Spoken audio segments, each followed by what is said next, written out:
and they're off. The lead is taken by Sexy Chick, and moving up by the rail is entry number 3, Starback Fancy. Here's Starback Fancy in the lead, followed by Bangge and Alice Wonderland. Moving up on the inside, Balubaran's Pride and entry number 4, Sexy Chick, and bringing up the rear is Douglas Sprite. Nearing the pattern, still Starback Fancy in the lead, followed by Alice Wonderland and Bangge running in third, running in fourth by 3.5 lengths. Balubaran Sprite moving up on the inside is the favorite Douglas Sprite.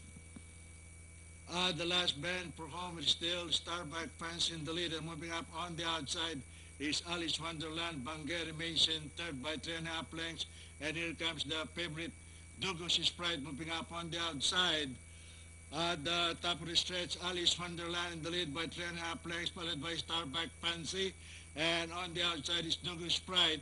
But it's still entry number 1, Alice Wonderland, followed by Douglas Sprite on the farther outside. It's entry number 1, Alice Wonderland. And moving up now on the outside and grabbing the lead is the outstanding favorite, Douglas Sprite. And finally, it's Douglas Sprite, Alice Wonderland, Sexy Chick, Bangge, Starback Fancy, and Balubaran's Pride.